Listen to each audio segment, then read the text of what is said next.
त्यांना ज्या वेळेला बाळासाहेबांच्या नावाचा आणि त्यांच्या वारशाचा विचार येतो तर बाळासाहेबांचं नाव आणि वारसा हा केवळ आणि केवळ त्यांच्याकडे राहिलेला नाही. आता तुम्हाला असली सेना म्हटलं जातं आणि त्यावरून खरंच चिडचिड होतीये. खरी शिवसेना आम्हीच आहोत. छत्रपती शिवाजी महाराजांचं नाव घेतात ना ते.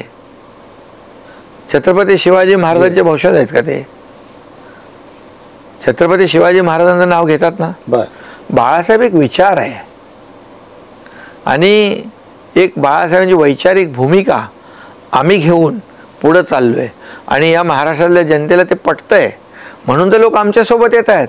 आणि म्हणून त्या बाळासाहेबांचे ज्यांच्या बरोबर विचार नाही आहेत, ज्यांनी विचार सोडले त्यांना नकली शिवसेनाच म्हणणार लोक. आज बाळासाहेबांचे विचार आमच्याबरोबर आहेत, धनुष्यबाण आमच्याबरोबर आहे, सरकार आम्ही 2 वर्ष चालवतोय आणि लोकांना हवं ते आम्ही देतोय. लोकांच्या मनातलं सरकार आम्ही स्थापन केलंय.